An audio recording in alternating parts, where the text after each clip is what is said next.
అపోస్తుల కార్యము గ్రంథం 9వ అధ్యాయం. చాలా గంభీరమైన విషయాలు. ఈరోజు మన అంశము God's work in humans life. మనుషుల జీవితాల్లో దేవుడు చేసిన కార్యాలు, గంభీరమైన కార్యాలు,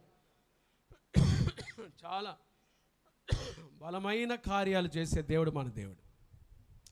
ఒక 9 మంది, ఒక 7 ఉన్నారు. ఆ 7 జీవితాలు మనం చక్కగా చూద్దాం, మన జీవితాలకు అన్వయించుకుందాం. బైబిల్ ప్రతిదీ మనం అన్వయించుకోవటానికి దేవుడు రాశాడు. హల్లెలూయా కదా. బైబిల్ విని వెళ్ళటం కాదు, మనకేం చేయాలి? దాన్ని అప్లై చేసుకోవాలి, అన్వయించుకోవాలి. మొదటి చూడండి, 9వ అధ్యాయం 1వ వచనం. సౌలు ఇంకను ప్రభు యొక్క శిష్యులను బెదిరించుటయునో హత్య చేయుటను తనకు ప్రాణాధారమైనట్టు ప్రధాన యాజకుని యొద్దకు వెళ్ళి ఈ మార్గమందున పురుషులనైనను స్త్రీలనైనను కనుగొని నీడల వారిని బంధించి యెరూషలేమునకు తీసుకొని వచ్చుటకు దమస్కులోని సమాజముల వారికి పత్రికలిమ్మని అడిగెను. అతడు ప్రయాణము చేయుచు దమస్కు దగ్గరకు వచ్చినప్పుడు అకస్మాత్తుగా ఆకాశము నుండి ఒక వెలుగు అతని చుట్టూ ప్రకాశించెను. అప్పుడు అతడు నేల మీద పడి, సౌలా సౌలా, నీవేళ నన్ను హింసించుచున్నావని తనతో ఒక స్వరము పలుకుట వినెను. ప్రభువా, నీవెవడవని అతడు అడుగగా ఆయన, నీవు హింసించుచున్న యేసును. సౌలుకు ఒక పేరు పెడదాం. 7 పేర్లు చెప్పాలి అయిపోయేలోపు. 1, విజిటెడ్ బై ద లార్డ్. దేవుని ద్వారా దర్శించబడిన వ్యక్తి సౌలు. సౌలు ఎవరో తెలుసండి? సౌలు ప్రభు దగ్గరికి రాకముందు ఒక మతోన్మాది, క్రైస్తవులను హింసిస్తున్నవాడు, సంఘాన్ని హింసిస్తున్నవాడు. అప్పుడు కూడా ఏం చేశాడు చూడండి, పురుషులనైనను స్త్రీలనైనను వారిని బంధించి యెరూషలేములోకి తీసుకొస్తానని బయలుదేరాడు. ఎక్కడ దేవుని బిడ్డలు కనపడితే అక్కడ వారిని హింసించాలి, ప్రభు నమ్మిన వారిని హింసించాలి. అది సౌలు మోటో. అలాంటి సౌలును దేవుడు దర్శించాడు. గట్టిగా హల్లెలూయా. దేవుడు ఎవరినైనా దర్శిస్తాడు కదండి. ఎంత కఠినమైన వారినైనా ప్రభు ఏం చేస్తాడు? దర్శిస్తాడు. ఎంత ఘోరమైన పాపినైనా యేసయ్య దర్శిస్తాడు. అందుకనే స్టీవెన్సన్ అన్న పాట పాడాడు, ఎంత కఠిన హృదయములైనా కరిగిపోవును, ఎంత ఘోర పాపులైనా మార్చివేయును. ఎంత కఠినులనైనా మార్చేది దేవుని వాక్యం. ఎంత కఠిన హృదయాలైనా దర్శించేది యేసయ్య. సౌలు చాలా కఠినంగా ఉన్నాడు. దేవుని ప్రజలను హింసించాలి, ప్రభువును తెలుసుకోకపోగా దేవుని ప్రజలను ఎలాగైనా హింసించాలి. అది సౌలు ఆలోచన. ఒకవేళ నాకు తెలీదు, ఉదయకాలం మీలో అలాంటి కఠినత్వం ఎంతమందిలో ఉందో నాకు తెలియదు. ఇంకా ప్రభు దగ్గరికి రాకుండా యేసుక్రీస్తు ప్రభుని ఎరిగిన వారిని, సేవ చేస్తున్న వారిని, సేవకులను, దేవుని పేరట, ఆయన పేరట పరిచర్య చేస్తున్న వారిని హింసించాలి, చిత్రవదకు గురి చేయాలి. ఇక రకరకాలైన ఆలోచన ఉంది. అలాంటి ఆలోచన, అలాంటి వ్యక్తినే యేసయ్య దర్శించాడు. హల్లెలూయా.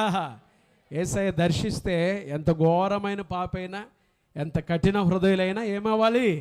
కరిగిపోవాల్సిందే. గట్టిగా హల్లెలూయా. సౌలును దర్శించాడు దేవుడు. సౌలును దర్శించి, దమస్కు మార్గంలో సౌలును దర్శించి సౌలు జీవితాన్ని మార్చిన యేసయ్య ఈ ఉదయకాలం సజీవుడుగా మన మధ్యలో సంచరిస్తున్నాడు. గట్టిగా హల్లెలూయా. ఆయన ఎంత కఠిన హృదయాలైనా ఏం చేస్తాడు? మార్చివేస్తాడు. ఎంత కఠిన హృదయాలైనా మార్చివేస్తాడు. ఎంత ఘోర పాపినైనా క్షమిస్తాడు. యేసు ప్రభు దర్శించాడు. చూడండి, వెళ్తా ఉంటే ఒక స్వరం వినబడింది సౌలుకి. అప్పుడు నేల మీద పడ్డాడు. సౌలా సౌలా, నీవేళ నన్ను హింసించుచున్నావు. తనతో ఒక స్వరము పలుకుట విన్నాడు. ఈరోజు దేవుడు నీతోనే మాట్లాడుతూ, ఇంకెంతకాలం కఠినంగా ఉంటావు? యేసు ప్రభు దగ్గరికి రాకుండా, సువార్త తెలుసుకోకుండా, యేసుక్రీస్తు ప్రభు రక్షణ కార్యం నీ హృదయంలో జరగనీయకుండా ఎంతవరకు కఠినంగా ఉంటావు? సౌలులాగా నీ జీవితాన్ని కఠినపరుచుకుంటున్నావేమో, మార్పులోకి రాకుండా ఇంకా కఠినంగా ఉంటున్నావేమో. ఇదే మిక్కిలి అనుకూల సమయం, ఇదే రక్షణ దినం. ప్రభు నీతో మాట్లాడుతూ ఉండగా నీ కఠిన హృదయం కరిగిపోవాలి, నీ రాతి గుండె మార్చబడాలి. యేసు ప్రభుని మీ సొంత రక్షకునిగా అంగీకరించాలి. ఇదే ఇదే ఇదే రక్షణ దినము. హల్లెలూయా. కదండి, చాలామంది తర్వాత చూస్తాంలే, రేపు చూస్తామని అనుకుంటారు. కానీ దేవుని వాక్యం ఏం చెప్తుంది? This is the day, this is the day that the lord hath made. ఇదే ఇదే ఈ రోజే, మరలా రేపటికి వాయిదా వేసుకోబాకు. యేసు ప్రభు నీతో మాట్లాడుతూ ఉంటే, సౌలులాగా కఠినంగా ఉన్నావేమో, ఈ రోజైనా నీ జీవితాన్ని యేసు ప్రభుకు అప్పగించుకో. యేసయ్య శిలువ కార్యం నీ జీవితంలో జరిగినప్పుడు నువ్వు రక్షించబడతావు. యేసు ప్రభు నిన్ను దర్శించినప్పుడు విధేయత చూపిస్తే, సౌలును బలంగా వాడుకున్న యేసయ్య ఈరోజు నీ జీవితాన్ని కూడా బలంగా వాడుకొనుగాక, నిన్ను దీవించునుగాక. గట్టిగా హల్లెలూయా. కాబట్టి సౌలుకు ఒక పేరు పెట్టాం, విజిటెడ్ బై ద లార్డ్. దేవుని ద్వారా దర్శించబడిన వ్యక్తి.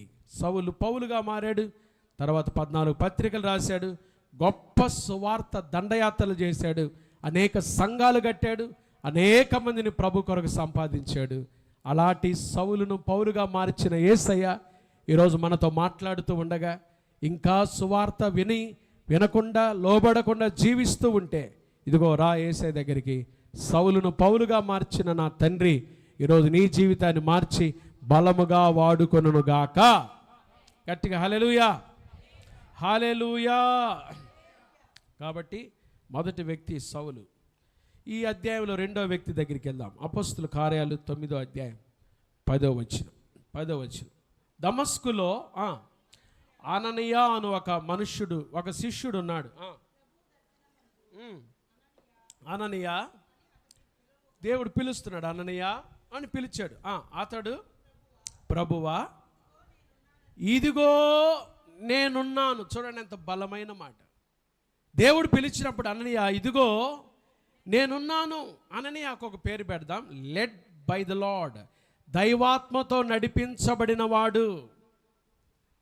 దైవాత్మతో నడిపించబడ్డాడు. దేవుడు అననీయ అని పిలిస్తే అననీయ ఏమన్నాడు తెలుసా? ఇదిగో ప్రభా నేనున్నాను, ఇదిగో నేనున్నాను, ఇదిగో నా జీవితం ప్రభా, ఇదిగో నీకు అంకితం, ఇదిగో నేనున్నానయ్యా, నీ దగ్గరకు వస్తున్నానయ్యా. అననీయ చూడండి ఎంత రెడీగా ఉన్నాడు. ఆత్మతో నడిపించబడటానికి ఇష్టపడ్డాడు. Led by the Lord. దేవుడు అందుకని అననీయని పిలిచి 11వ వచనం ఏమన్నాడు చూడండి. అందుకు ప్రభువు నీవు లేచి తిన్నని దనబడిన వీధికి వెళ్ళి యూదా అనువాని ఇంట తార్సువాడైన సౌలు అనువాని కొరకు విచారించుము. ఇదిగో అతడు ప్రార్థన చేయుచును. అతడు అననీయ అను ఒక మనుషుడు లోపలికి వచ్చి తాను దృష్టి పొందినట్లు తల మీద చేతులించుట చూచి ఉన్నాడని చెప్పాను. చూడండి, దేవుడు ఎంతో స్పష్టంగా చెప్తున్నాడు. దేవుడు స్పష్టంగా మాట్లాడుతున్నాడు. దేవుడు ఎప్పుడు స్పష్టంగా మాట్లాడతాడు. గట్టిగా చెప్పండి హల్లెలూయా. మన దేవుడు ఎప్పుడు ఎలా మాట్లాడతాడు చెప్పండి? క్లారిటీగా, క్లియర్గా, చాలా స్పష్టంగా చెప్తాడు దేవుడు. అననీయకు దేవుడు ఇంత స్పష్టంగా చెప్పినా అననీయ ఏమన్నాడు చూడండి 13వ వచనంలో. అందుకు అననీయ ప్రభువా ఈ మనుష్యుడు యెరూషలేములో నీ పరిశుద్ధులకు ఎంతో కీడు చేసి ఉన్నాడని అతని గురించి అనేకుల వలన. చూడండి, దేవుడు మాట్లాడుతున్నా, దేవుడు చెప్తున్నా, ఆత్మతో నడిపిస్తున్నా కొంతమంది ఇంకా విశ్వసించటం లేదు. అననీయలాగే బాగా ప్రార్థనలో ఉంటున్నారు, బాగా సంఘానికి వస్తున్నారు, బాగా వాక్యం దగ్గరకు వస్తున్నారు. కానీ దేవుడు మాట్లాడి చెప్పిన అననీయ, దేవుని దర్శనం చూస్తున్నాడు ఆ వ్యక్తి. దేవుడు నిన్ను పంపించి అతని కళ్ళు ముట్టినట్టుగా ఒక దర్శనం చూశాడు. అననీయ నువ్వు త్వరగా వెళ్ళాలి అననీయ అని చెప్పిన అననీయ ఏమన్నా తెలుసా? అననీయలో ఇంకా ఎక్కడో, అయ్యా ఆయన మామూలు వ్యక్తి కాదయ్యా తెలుసా. దేవుడికే చెప్తాం మనం కొన్నిసార్లు, మనం దేవునికే చెప్తాం సలహాలు. అసలు సలహాలు ఇచ్చేవాళ్ళు ఈ రోజులు ఎంతమందో దేవునికి కూడా ఇట్ట కాకుండా ఇట్ట చేస్తే బాగుండేది అయ్యా, అట్ట కాకుండా ఇట్ట చేస్తే. అననీయ కూడా చూడండి, ప్రభు ఏది చెప్పినా దానికి లోబడాల్సిందే. లోబడే వాళ్ళే దేవుని పిల్లలు కదా. కఠినమైన ప్రభు నీతో మాట్లాడినప్పుడు, అది లోబడినప్పుడు దేవుడు నీ జీవితంలో బలమైన కార్యం చేస్తాడు. హల్లెలూయా. కాబట్టి అననీయ తర్వాత విశ్వసించాడు, తర్వాత నమ్మాడు. దేవుడు చెప్పినప్పుడు వెళ్ళాడు. సౌలు మీద చేతులు పెట్టినప్పుడు సౌలు చూపు పొంది దేవుని పరిచర్యకు వచ్చాడు. గట్టిగా హల్లెలూయా. కాబట్టి అననీయ నుంచి మనం నేర్చుకునే పాఠం ఏంటంటే లెడ్ బై ద లార్డ్, దైవాత్మతో నడిపించబడిన వాడు అననీయ. దేవునితో ఎప్పుడైతే మనకు దేవునితో ఒక చక్కటి సహవాసం, ఒక చక్కటి సంబంధం ఉంటుందో దేవుని ఆత్మ చేత మనం చక్కగా నడిపించబడతాం. దేవుడు మాట్లాడతాడు, దేవుడు నడిపిస్తాడు, దేవుడు మన అక్కర్లు తీరుస్తాడు. గట్టిగా హల్లెలూయా, హల్లెలూయా. ఇద్దరిని చూసాం. మూడో వ్యక్తి దగ్గరికి వెళ్దాం. అపొస్తలుల కార్యాలు 9వ అధ్యాయం. అపొస్తలుల కార్యాలు 9వ అధ్యాయం 27వ వచనం, 26, 27 చదువుకుంది. అతడు యెరూషలేములోనికి వచ్చి శిష్యులతో కలిసి కొనుటకు యత్నము చేశాను కానీ అతడు శిష్యుడని నమ్మక అందరూ అతనికి ఏం చేశారు? చూడండి, సౌలు పౌలుగా మారాడు, అయితే ఎవరు నమ్మల.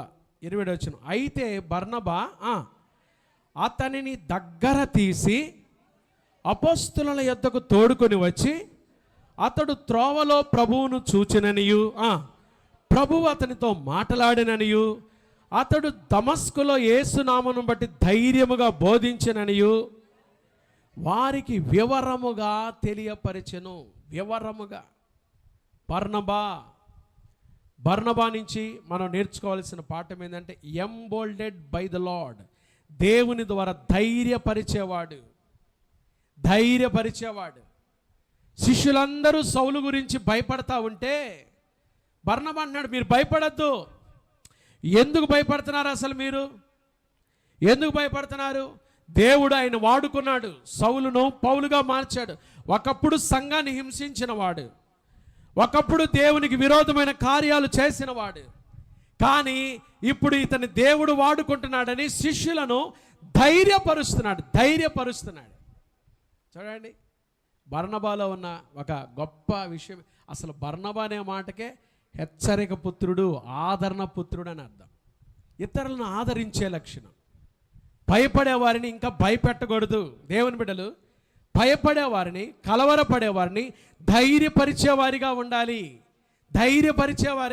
కదండి.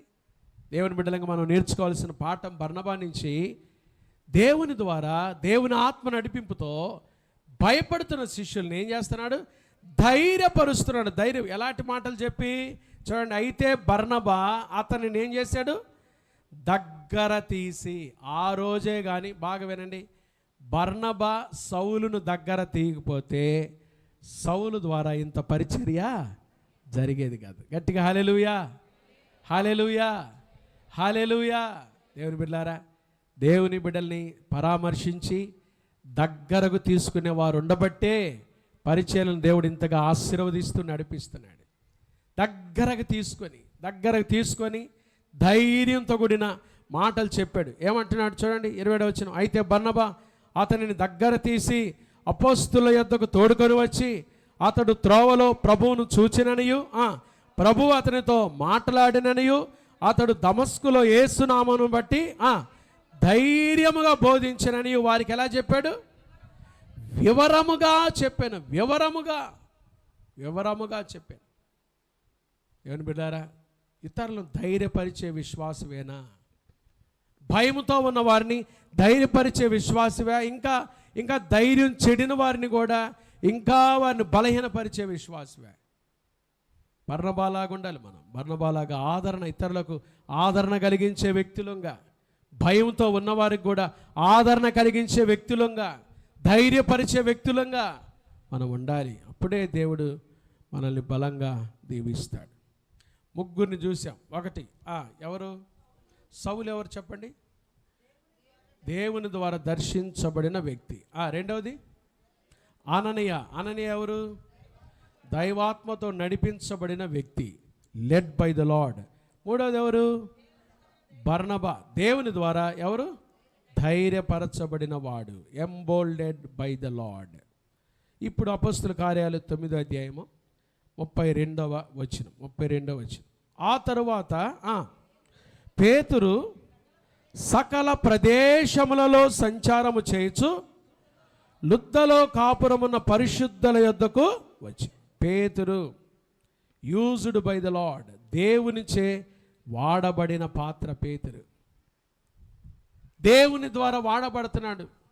ఎంత బలంగా వాడబడుతున్నాడంటే ఆ దినాల్లో పేతురు సకల ప్రదేశములలో సంచారము చేయుచు. యేసు ప్రభు మనల్ని రక్షించుకుంది ఎందుకో తెలుసా? దేవుని కొరకు వాడబడాలి. దేవుని కొరకు వాడబడాలి. వాడబడే పాత్రగా మనం ఉండాలి.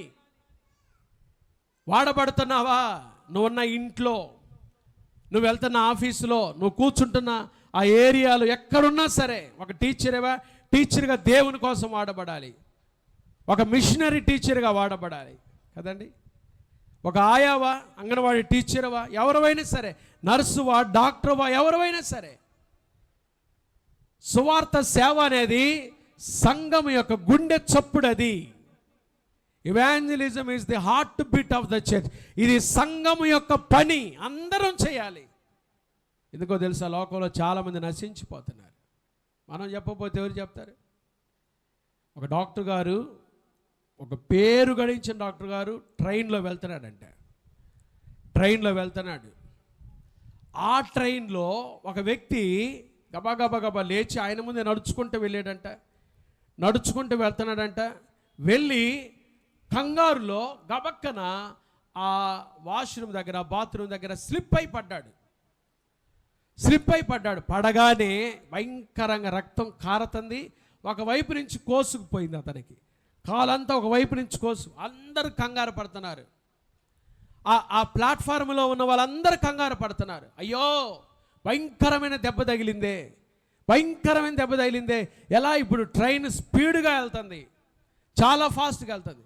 అప్పుడు ఆ కంపార్ట్మెంట్లో ఉన్న వ్యక్తి ఎవరో గమనించారు. మన కంపార్ట్మెంట్లోనే, ఇదే కంపార్ట్మెంట్ పేరు గడించిన డాక్టర్ గారు ఉన్నాడు ఒక ఆయన తీసుకురాని గబగబా డాక్టర్ దగ్గరికి వెళ్ళారు. ఆ డాక్టర్ గారు గబగబా, ఏంటి, ఏమైంది? గబగబా మీరు రండి డాక్టర్ గారు అని గబగబా తీసుకొచ్చారు. ఆయన్ని తీసుకొచ్చేలాక ఆ వ్యక్తిని ఇట్లా పండబెడితే కోసుకుపోయింది శరీరం, రక్తం బడబడ కారిపోతుంది. డాక్టర్ గారు, ఏదైనా చేయండి, వాళ్ళ భార్య పిల్లలు వచ్చాడు, ఏదైనా చేయండి, ఏదైనా సహాయం చేయండి. డాక్టర్ గారు ఒక మాట అన్నాడంట, ఏదైనా చేయగలనమ్మా, కానీ నా చేతిలో పరికరాలు లేవు. I have no instruments. నా చేతిలో పరికరాలు లేవు కాబట్టి నేనేం చేయలేను. ఈ పరిస్థితుల్లో నేనేం చేయలేను. మామూలు వ్యక్తిగా ప్రయాణం చేయాలని ట్రైన్ ఎక్కానంతే, నాకు తెలియదు కదా, నా చేతిలో పరికరాలు లేవు కాబట్టి నేను ఏదైనా చేయగలను, ఈ వ్యక్తికి సహాయం చేయగలను, కానీ ఇప్పుడు చేసేది కాదు, ఎందుకంటే నా చేతిలో పరికరాలు లేవు. ప్రభు ఏదైనా వాడుకోవాలంటే నువ్వు నేనే కదా కావాల్సింది. దేవుని సువార్త ప్రకటించడానికి పరికరాలు మనమే కదా. పేతురు సకల ప్రదేశాల్లో సంచారం చేసి దేవుని సువార్త ప్రకటించినట్టుగా, దేవుని బిడ్డలారా, దేవుని సువార్త ప్రకటించడానికి ముందుకు వస్తున్నావా? సువార్త చెప్పే ఆలోచన ఉందా?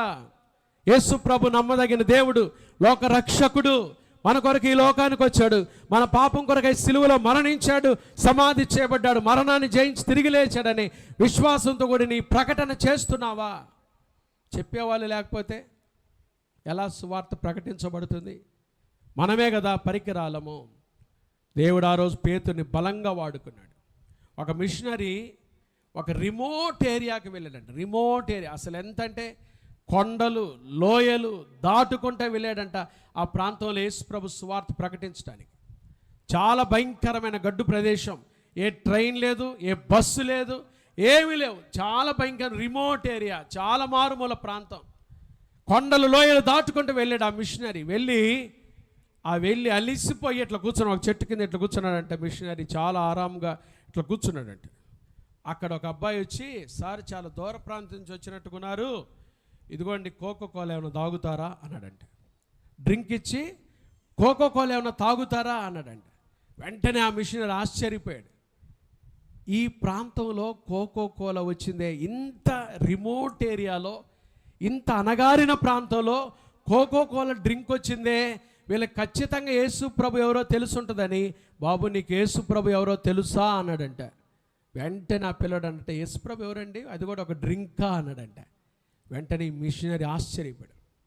అంత రిమోట్ ఏరియాలోకి కోకోకోలా డ్రింక్ వెళ్ళింది, కానీ అంత భయంకరమైన ప్రాంతంలోకి యేసు ప్రభు సువార్త వెళ్ళాలి. ఇంకా సువార్త ఎరుగని వారు చాలామంది ఉన్నారు. మన భారం అదే, సంఘం యొక్క భారం అదే. సువార్త ప్రకటించాలి. పేతురు సకల ప్రదేశాల్లో సువార్త ప్రకటించాడు. ప్రభు నిన్ను ఒక మిషనరీగా వాడుకోవాలని, క్రైస్ట్ బ్లెస్సింగ్ చర్చిలో ఉన్న మనందరినీ ఒక మిషనరీగా వాడుకోవాలని ప్రభు ఆశపడుతున్నాడు. ఎవరు చెప్తారు? మనమే చెప్పాలి కదా, మనమే కదా. కాబట్టి సువార్త ప్రకటిద్దాం. సువార్త ప్రకటిద్దామా? ఉందా? ఆశ ఉందా? సువార్త అంటే ఏమీ లేదు. యేసు ప్రభు నా కొరకు ఈ లోకానికి వచ్చాడు, నా పాపం కొరకై సిలువలో మరణించాడు, సమాధి చేయబడ్డాడు, మరణాన్ని జయించి తిరిగి లేచాడు, మరలా నా కొరకై తిరిగి రానయ్యున్నాడు. ఇదే సత్య సువార్త. ఇది చెప్పడం కొరకే మనం బ్రతికున్నాం.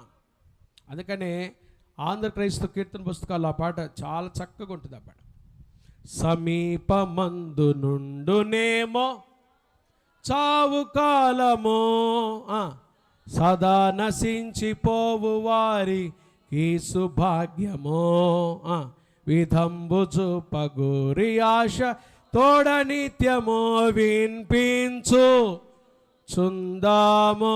ఇప్పుడు పాడండి. చాటుదాము, అందరు పాడాలి. చాటుదాము దాము, చాటుదాము సత్యాసు వార్తాను. ఏం రాశాడు ఆయన చెప్పండి? భక్తుడు ఏం రాశాడు? సమీపమందు నుండునేమో. ఏమండి, ఉందా లేదా? సమీపంగా ఉందా లేదా? ఏమి లేదండి, మేము ఇంకొక 30 సంవత్సరాలు బతుకుతాం. ఉందా? గ్యారెంటీ ఉందా?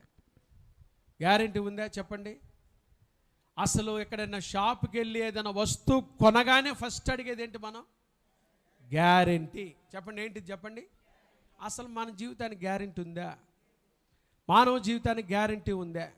భలే పాట, మరి కీర్తనలో ఉంది ఆ మాట. అంతసేపు కన్నబడి అంతలోనే మాయమయ్యే ఆవిరి వంటిదిరా.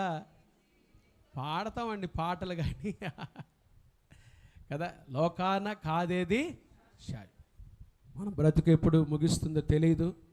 పేతురు వలె మనందరం ప్రభు సువార్త ప్రకటించుదుముగాక. నా ఆశ ఏంటంటే క్రైస్ట్ బ్లెస్సింగ్ చర్చిలో ఉన్న మనందరం ఒక్కొక్క ఎవాంజలిస్టులుగా పని చేయుదుముగాక. మనం ఎక్కడికి వెళ్ళినా సువార్తను తీసుకొని వెళ్ళాలి కదా. ఎక్కడికి వెళ్ళినా యేసు ప్రభు సువార్త ప్రకటిస్తే ఆ సువార్తే మన జీవితాల్లో కార్యం చేస్తుంది. హల్లెలూయా, హల్లెలూయా. నిన్న 4 సేవకులు వచ్చారు. వాళ్ళంతా నాతో కలిసి బీటీఏ చేసిన వాళ్ళు. ఏఎస్టీసీలో ఫస్ట్ రమేష్ పాస్టర్ గారు వచ్చి ఒక మాట చెప్పాడు. మీరు విన్నారా లేదు?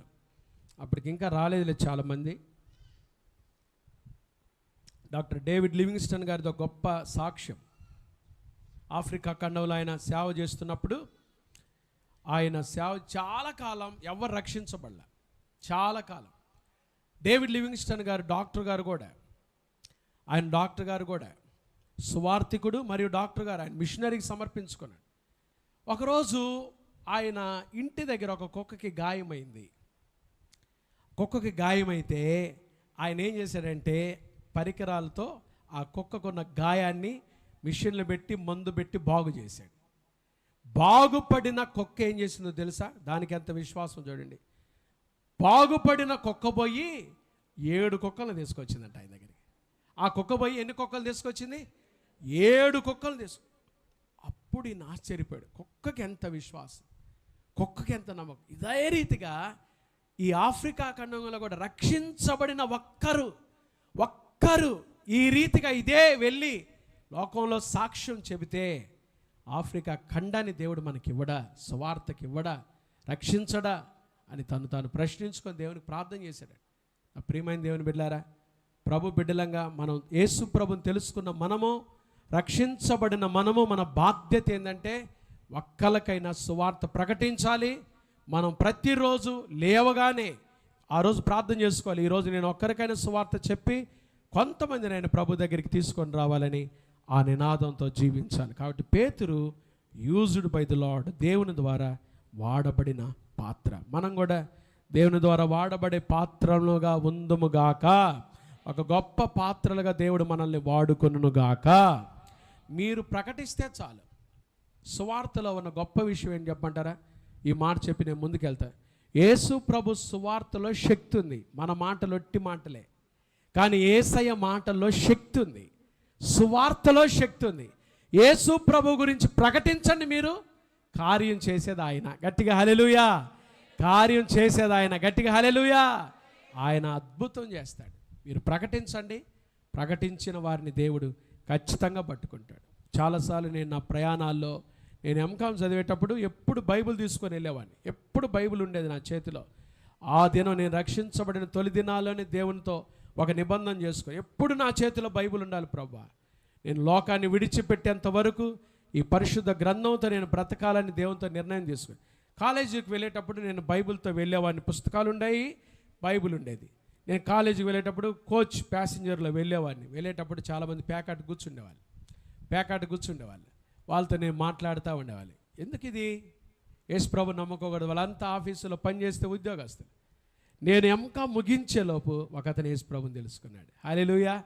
అతను ఆర్పిఎఫ్ కానిస్టేబుల్. ఆయన ప్రభుని తెలుసుకొని గొప్ప సాక్షిగా దేవుని కోసం నిలబడ్డాడు. దేవుని బిడ్డలారా, మనం ఎక్కడికి వెళ్ళినా ఈ సువార్త తీసుకొని వెళ్తే దేవుడే కార్యం జరిగిస్తాడు. దేవుని వాక్యంలో శక్తి ఉంది కాబట్టి చెప్పకుండా మాత్రం మనం ఉండకూడదు. దేవుని చేత వాడబడే పాత్రలముగా ఉందముగాక. 4 విషయాలు చూసాం. 1, సౌలు విజిటెడ్ బై ద లార్డ్, దేవుని ద్వారా దర్శించబడిన వ్యక్తి. 2వది, అననీయ లెడ్ బై ద లార్డ్, దేవుని ఆత్మ చేత నడిపించబడిన వ్యక్తి. 3వది, బర్నబా ఎంబోల్డెడ్ బై ద లార్డ్, దేవుని ద్వారా ధైర్యపరచబడిన వాడు. 4వది, పేతురు యూజ్డ్ బై ద లార్డ్, దేవునిచే వాడబడిన పాత్ర. 5వ చూద్దామా? అపోస్తుల కార్యాలు 9వ అధ్యాయం 34వ వచనం. పేతురు, అయినయా యేసుక్రీస్తు నిన్ను స్వస్థపరుచుచున్నాడు, నీవు లేచి నీ పరుపు నీవే పరుచుకొనమని అతనితో చెప్పగా, వెంటనే అతడు లేచెను. లుద్దలోను షారోనులోను కాపురమున్న వారందరూ అతనిని చూచి ప్రభు తట్టు తిరిగిరి. హల్లెలూయా. అయినయా చెప్పండి. ఏం పేరు? ఈయన పేరు అయినయా. గట్టిగానండి. ఏమోనయ్యా అంటున్నట్టుకుంది మీరు. గట్టిగానండి. అయినయా. అయినయా అంటే స్తుతి, ప్రైజ్డ్, స్తుతి అని అర్థం. అయినయా. పేతురు సువార్త ప్రకటించుకుంటూ ఒక ప్రాంతానికి వెళ్ళాడు. అక్కడ 33వ వచనం చూడండి. ఏముందో చూడండి. 33వ వచనం. అక్కడ పక్షవాయువు కలిగి 8 ఏండ్ల నుండి మంచము పట్టి ఉండిన అయినయా ఒక మనుష్యుడు అన్నాడు. ఎన్ని ఏండ్ల నుండి? గట్టిగా చెప్పండి. ఎన్ని సంవత్సరాలు? బైబిల్లో 8 ఏండ్ల నుంచి బాగులేనోడు బాగుపడ్డాడు. 12 ఏండ్ల నుంచి రక్తస్రావం రోగం కలిగిన స్త్రీ బాగుపడింది. 18 ఏండ్ల నుంచి నడువంగిపోయిన స్త్రీ బాగుపడింది. 38 ఏండ్లు పక్షవాయు చేత బాధించబడిన వ్యక్తి, ముదిరిన రోగంతో ఉన్న వ్యక్తి ఏమయ్యాడు? బాగుపడ్డాడు. ఇప్పుడు చెప్పండి గట్టిగా, ఎవరెవరు బాగుపడ్డారు? 8 ఏండ్లు. చెప్పండి. ఎన్ని ఏండ్లు? అయినాక ఎన్ని సంవత్సరాల రోగం? 8 ఏండ్ల రోగం ఏమైంది? ఆ స్త్రీకి ఎన్ని సంవత్సరాల రోగం? 12 సంవత్సరాల రక్తస్రావ రోగం ఏమైంది? బాగుపడింది. ఒక స్త్రీ 18 సంవత్సరాల నుంచి ఏమైంది? బలహీనపరచు దెయ్యంతో నడువంగిపోయిన స్త్రీ బాగుపడింది. ప్రభు వాక్యం ద్వారా ప్రభు దర్శించాడు, బాగుపడింది. 38 ఏళ్ల నుంచి కోనేటి దగ్గర, బెతెస్దా కోనేటి దగ్గర ఒక వ్యక్తి బాగుపడ్డాడా లేదా? చెప్పండి గట్టిగా. బాగుపడ్డాడా లేదా? గట్టిగా. బాగుపడ్డాడు. ఏమో బాగుపడ్డాడు అయితే గట్టిగా చెప్పండి. బాగుపడ్డాడు. యేసయ్య బాగు చేశాడు అనాలి గట్టిగా. యేసయ్య బాగు చేశాడు, స్వస్థపరిచాడు. మరి మిమ్మల్ని స్వస్థపరచడా? నన్ను స్వస్థపరచడా? గట్టిగా చెప్పండి. స్వస్థపరుస్తాడా? స్వస్థపరచడా? గట్టిగా చెప్పండి. స్వస్థపరుస్తాడా? స్వస్థపరచడా? 8 ఏండ్ల రోగంతో ఉన్నవాడిని బాగు చేసిన యేసయ్య 12 సంవత్సరాల నుంచి రక్తస్రావం రోగంతో బాధపడుతున్న ఆ స్త్రీని బాగు చేసిన యేసయ్య, 18 ఏళ్ల నుంచి నడువంగిపోయిన స్త్రీని బాగు చేసిన యేసయ్య, 38 ఏళ్ల నుంచి పడ్డవాడిని బాగు చేసిన యేసయ్య, పోయిన సంవత్సరం నుంచి షుగరో బీపో రోగమో ఏదొచ్చిందో నాకు తెలియదు, లేకపోతే 4 సంవత్సరాల నుంచి బాధపడుతున్నారేమో, లేదా 5 సంవత్సరాల నుంచి బాధపడుతున్నారేమో, పోయిన నెల నుంచి మోకాల నొప్పులతో బాధపడుతున్నారేమో, లేకపోతే ఇంకొక నరాల బలహీనతతో బాధపడుతున్నారేమో, జీవితంలో ఏ బలహీనత ఆవరించి బాధపడుతూ వచ్చారో నాకు తెలియదు. ఈ ఉదయకాలం యేసయ్య మిమ్మల్ని బాగు చేస్తాడా లేదా? గట్టిగా చెప్పండి. బాగు చేస్తాడా లేదా? గట్టిగా చెప్పండి. బాగు చేస్తాడా లేదా? బాగు చేస్తాడన్న వాళ్ళు గట్టిగా చేతులు ఎత్తి బాగు చేస్తాడు అనండి గట్టిగా. అదే చేతులు అట్లా పెట్టి ప్రార్థన చేసుకోండి. మీ కొరకు నేను ప్రార్థన చేస్తాను. మీకు ఏది బాగలేదో ప్రార్థన చేసుకోండి. చేతులు పైకెత్తి ప్రార్థన చేసుకోండి. ప్రభా నన్ను బాగు చేయ్యా. ఇదిగో ఈ ఐనేయాను బాగు చేశాడు. పేతురు ఒక్క మాట చెబితే ఇదిగో ఐనేయా లేచి పరుపెత్తుకొని నడిచాడు కదా. ఇదిగో ఈరోజు ఆరాధనకు వచ్చిన నా బ్రతుకులో కూడా నాకు స్వస్థత రావాలి యేసయ్యా, నన్ను బాగు చేయి యేసయ్యా. ఎవరికి బాగలేదో, మీ ఇంట్లో ఎవరికి బాగలేదో, ఒకవేళ వాళ్ళ ఆరాధనకు రాలేదేమో ప్రార్థన చేయండి. ప్రభా వాళ్ళకు బాగలేక ఆరాధనకు రాలేదు, వాళ్ళు బాగుంటే వచ్చేవాళ్ళే, వాళ్ళని బాగు చేయి యేసయ్యా. ఇదిగో పలాని పరిస్థితుల్లో ఒక అమ్మాయి ఉంది, పిల్లలు పుట్టని పరిస్థితుల్లో వాళ్ళు ఉన్నారయ్యా. వాళ్ళు కానీ పిల్లలు పుడితే వాళ్ళు మందిరానికి వస్తారు, వాళ్ళని బాగు చేయి యేసయ్యా, వాళ్ళని బాగు చేయి యేసయ్యా. పలాని వాళ్ళు అనారోగ్యంతో ఉన్నారు యేసయ్యా, క్యాన్సర్ రోగం, ముదిరిన రోగం, కుదరని రోగం, ఏ రోగంతో బాధపడుతున్నారో యేసయ్యా, ఐనేయాను స్వస్థపరిచిన దేవుడు నువ్వు. ఈ ఆరాధనలో నన్ను స్వస్థపరిచేసయ్యా. ఇదిగో నా ప్రియులను బాగు చేయేసయ్యా, వారిని బాగు చేయేసయ్యా, వారిని స్వస్థపరిచేసయ్యా. అడగండి, మీరు అడగండి. యేసయ్యా ఇప్పుడే యేసు నామములో మీకు స్వస్థత కలుగ చేయునుగాక, యేసు నామములో మీకు స్వస్థత కలుగునుగాక, యేసు నామములో మీకు స్వస్థత కలుగునుగాక. ప్రార్థన చేసుకోండి, ప్రార్థన చేసుకోండి. ఐనేయా బాగలేకపోయినా స్తుతిస్తానే ఉన్నాడు. వాడి పేరే స్తుతి, స్తుతి, స్తుతి. ఐనేయా 8 సంవత్సరాల నుంచి బాగలేకపోయినా దేవుని స్తుతిస్తానే ఉన్నాడు. అందుకని ఒకరోజు పేతురుని పంపాడు దేవుడు, ఐనేయాను బాగు చేశాడు. ఈరోజు నువ్వు కూడా దేవుని స్తుతించు. ఈరోజు ఈ ఆరాధనలోనే యేసయ్య నిన్ను స్వస్థపరచునుగాక, యేసయ్య నిన్ను స్వస్థపరచునుగాక, యేసయ్య నిన్ను స్వస్థపరచునుగాక, యేసయ్య మీ దేహములను తాకునుగాక, యేసయ్య మిమ్మల్ని ముట్టునుగాక, యేసయ్య మీ రోగాలకు స్వస్థత కలుగుజేయునుగాక. ప్రార్థన చేసుకోండి, ప్రార్థన చేసుకోండి, అలాగే ప్రార్థన చేసుకోండి. మీరు ఇంకా ఇంట్లో ఎవరికి బాగలేదో వాళ్ళ కోసం కూడా ప్రార్థన చేయండి. మీ ఇంట్లో మీకు సంబంధించిన వాళ్ళు, మీ బంధువులు ఎవరైతే అనారోగ్యంతో ఉన్నారో, అయ్యా మాకు తెలిసిన వారు పలాని వారు అనారోగ్యంతో ఉన్నారు, వాళ్ళు ప్రార్థనకు రాలేదు, ఇంటి దగ్గరే ఉన్నారయ్యా, ఇదిగో వాళ్ళ కాళ్ళ నొప్పులు, కీళ్ళ నొప్పులు, ఎక్కడ బాగలేదో అక్కడ ఒక చెయ్యి పెట్టుకొని ఒక చెయ్యి ఆకాశం వైపు ఎత్తి ప్రార్థన చేసుకోండి. యేసయ్య ఇప్పుడే ఈ ఆరాధనలోనే మిమ్మల్ని స్వస్థపరచునుగాక. ప్రార్థన చేసుకోండి, ప్రార్థన చేసుకోండి, ప్రార్థన చేసుకోండి. యేసు రక్తం మన మధ్యలో పనిచేస్తూ ఉంది. యేసయ్య మన మధ్యలో పనిచేస్తున్నాడు. యేసయ్య మనల్ని స్వస్థపరుస్తున్నాడు. ఈ ఆరాధనలో వచ్చిన మీ అందరిని నా ప్రభు 8 ఏండ్ల నుంచి బాగులేని ఐనేయాన్ని స్వస్థపరిచిన నా దేవుడు, ఇదిగో ఈ ఆరాధనలో నిన్ను స్వస్థపరచడం ఆయనకి సాధ్యమో, అసాధ్యమైంది ఏది లేదని చెప్పిన నా దేవుడు, ఆయన నిన్ను స్వస్థపరచడం సాధ్యమో, సాధ్యము, సాధ్యము, సాధ్యము. యేసయ్య నిన్ను బాగు చేయడానికి ఇష్టపడుతున్నాడు, నిన్ను స్వస్థపరచడానికి ఇష్టపడుతున్నాడు యేసయ్య, నిన్ను బాగు చేయడానికి ఇష్టపడుతున్నాడు యేసయ్య. ఐనేయాను ముట్టినట్టుగా నన్ను ముట్టు యేసయ్య, నన్ను స్వస్థపరచేసయ్య. యేసు నామములో మీకు స్వస్థత కలుగునుగాక, యేసు నామములో మీకు స్వస్థత కలుగునుగాక. ఐనేయా బాగుపడ్డాడండి. కాబట్టి ఐనేయాకు ఒక టైటిల్ పెడదాం, హీల్డ్ బై ద లార్డ్. ప్రభువు ద్వారా, దేవుని ద్వారా స్వస్థత పొందిన వ్యక్తి. యేసయ్య స్వస్థపరిచేవాడు, నో డౌట్, ఏ సందేహం లేదు. ఒకవేళ ఈ ఉదయకాల విశ్వాసంతో మీరు అడిగారా, ఖచ్చితంగా మీ రోగములకు స్వస్థత కలుగునుగాక, మీ రోగములకు స్వస్థత కలుగునుగాక, యేసు నామములో స్వస్థత కలుగునుగాక. ఆమేన్. చూడండి అందరూ, ఐనేయా స్వస్థపరచబడ్డాడు. ఎంత గొప్ప దేవుడు మన దేవుడు, ఆయన స్వస్థపరిచే దేవుడు కదండి.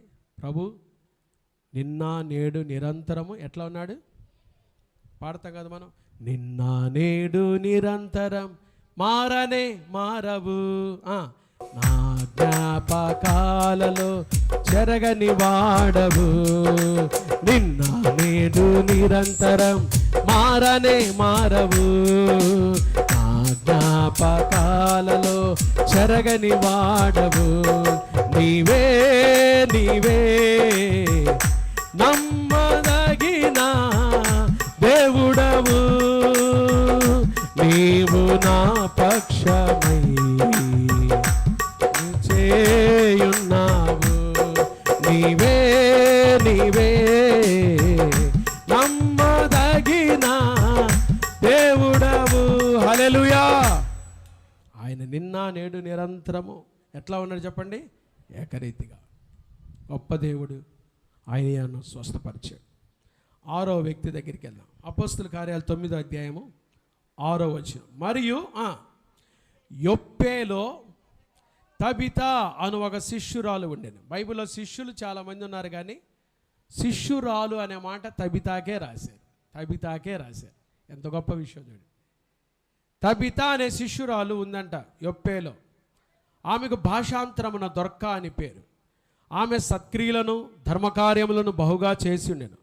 ఆ దినములయందు ఆమె కాయిలపడి చనిపోగా వారు శవమును కడిగి మేడగదిలో పరుండబెట్టింది. లొద్ద యొప్పేకు దగ్గరగా ఉండుట చేత పేతురు అక్కడ ఉన్నాడని శిష్యులు విని అతడు తడవు చేయక తమ యొద్దకు రావాలని వేడుకొనుటకు 2 మనుష్యులను అతని యొద్దకు పంపిరి. పేతురు లేచి వారితో కూడా వెళ్ళి అక్కడ చేరినప్పుడు వారు మేడగదిలోనికి అతన్ని తీసుకొని వచ్చారు. విధవరాండ్రందరూ వచ్చి ఏడ్చుచు దొర్క తమతో కూడా ఉన్నప్పుడు కుట్టిన అంగీలను వస్త్రములను చూపుచు అతని ఎదుట నిలిచారు. పేతురు అందరిని వెలుపలికి పంపి మోకాళ్ళుని ప్రార్థన చేసి శవం వైపు తిరిగి తబితా లెమ్మనగా ఆమె కన్నులు తెరచి పేతుర్ని చూచి లేచి కూర్చుని హల్లెలూయా, గట్టిగా హల్లెలూయా, హల్లెలూయా.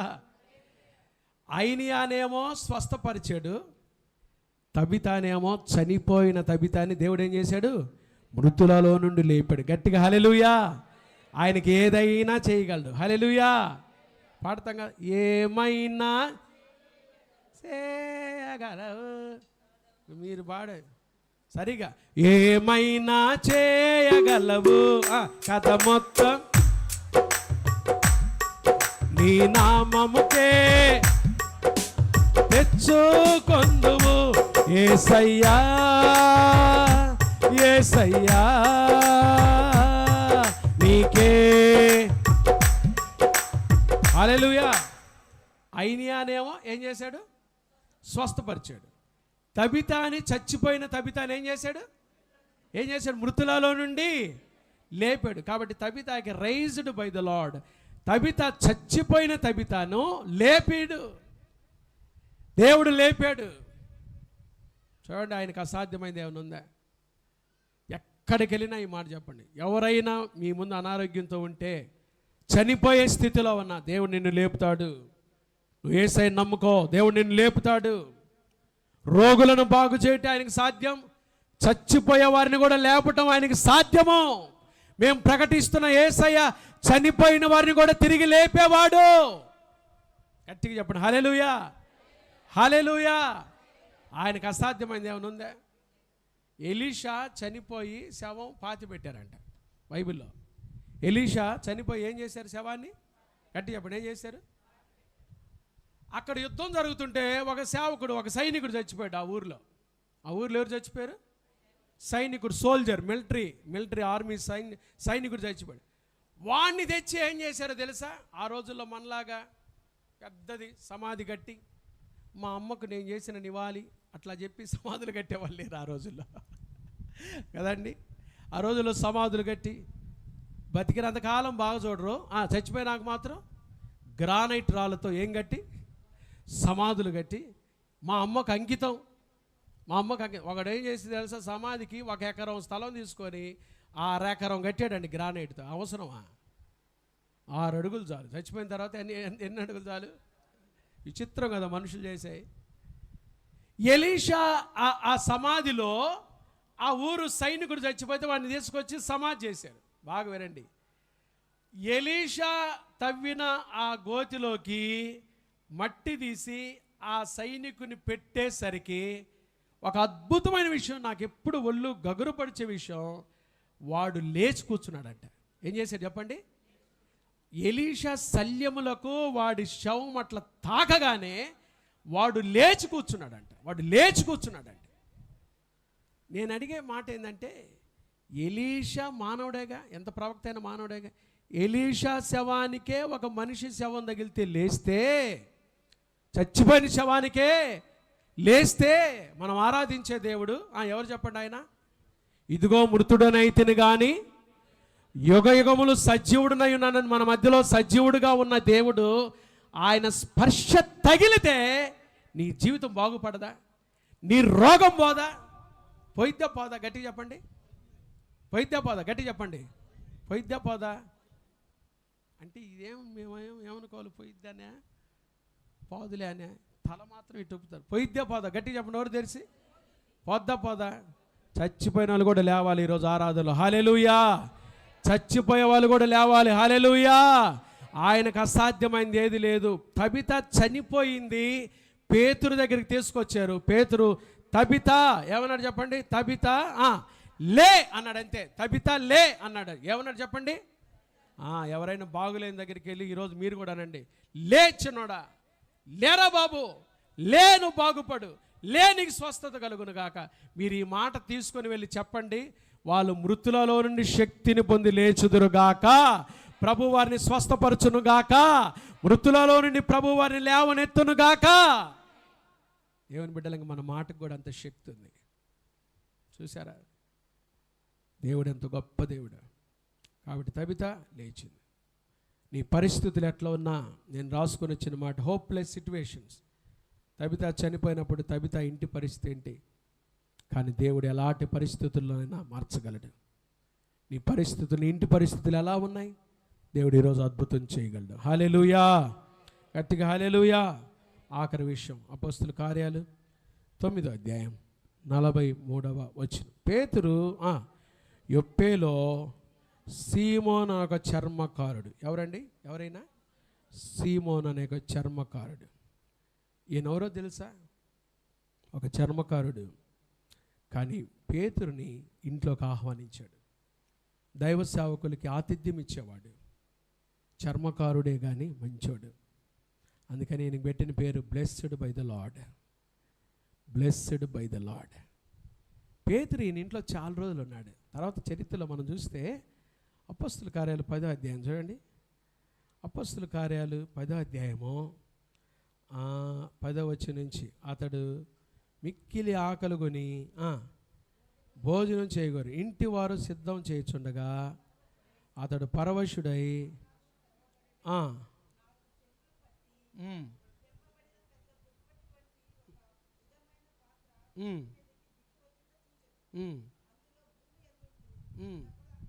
పదిహేడవ వచనం చూద్దాం. 17వ వచనం డైరెక్ట్గా, పేతురు తన కలిగిన దర్శనం ఏమయ్యుండునో అని తనలో తనకు ఎటు తోచుకుండగా కొర్నేలి పంపిన మనుషులు సీమోను ఇల్లు ఏదని విచారించి తెలుసుకొని, చూడండి, సీమోను ఇంట్లో పేతురున్నాడు, పేతురుని చేర్చుకున్నాడు. అందుకని సీమోను దీవించబడ్డాడు. Blessed by the Lord. దేవుని ద్వారా దీవించబడినవి. సేవకులను చేర్చుకుంటే, సేవకులను ప్రేమిస్తే దేవుడు మిమ్మల్ని ప్రేమిస్తాడు. సేవకులను గురించి మంచి మాటలు మీరు మాట్లాడుకుంటే మీరు మంచి సాక్ష్యాన్ని పొందుకుంటారు, మంచి ఆశీర్వాదాలు పొందుకుంటారు.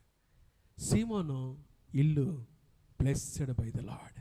ఎందుకంటే సీమోను ప్రభుని తెలుసుకొని దైవ సేవకుడైన పేతురుని ఆ ప్రాంతంలో యొప్పేలో బహుదినములు చూడండి. 43వ వచనం, 7:43 వచనం చదవండి. 9:47 అపోస్తుల కార్యాలు 9:43. పేతురు యొప్పేలో సీమోనను ఒక చర్మకారుని యొద్ద ఎన్ని దినాలు? ఒక తెలుగులో ఒక చండాలపు సామెత ఉంది. 3 రోజులు ఉంటానంట. ఎంత చుట్టమైనా ఏ చుట్టం అవుతాడంట? మీకు భలే తెలిసే, 3 రోజులు ఉంటే ఎంత చుట్టమైనా ఏ చుట్టం అవుతాడంట? మురికి చుట్టం అవుతాడంట. కానీ బహుదినములు పెట్టుకున్నాడు. సీమోను ఎంత మంచోడు చూడు. దైవ సేవకుడికి ఎన్ని దినాలు, బహుదినములు సీమోను దగ్గర పేతురుండి దేవుని సేవ జరిగించాడు. సీమోను బ్లెస్డ్ బై ద లార్డ్. దేవుని సేవకులు ప్రేమిస్తే తెలియకుండానే ఇంటికి ఆశీర్వాదాలు వస్తాయి. తెలియకుండానే మన బిడ్డలు దీవించబడతారు. దేవుని సేవకులు అడుగు పెడితే అది ఎంత ఘనమైన దీవెన. పాత నిబంధనలో షూనేమీరాలే ఎలీషాకు ఆతిథ్యం ఇచ్చి ఆశీర్వదించబడింది. ఇక్కడ సీమోను చర్మకారుడు సువార్త నమ్మి పేతురికి బహుదినములు పరిచర్య చేసి ఆ ఇంట్లో పేతురు దర్శనాలు చూశాడు. ఆ ఇంట్లో పరిచర్య జరిగింది. ఆ ఇంట్లో దీవించబడింది. మీరు కూడా క్రైస్ట్ బ్లెస్సింగ్ చర్చ్కి వస్తున్న మీ కుటుంబాలు కూడా సీమోను ఇల్లు దీవించబడినట్టుగా మీరు దీవించబడుదురుగాక. మీ ఇల్లు దీవించబడునుగాక. మీ పిల్లలు దీవించబడు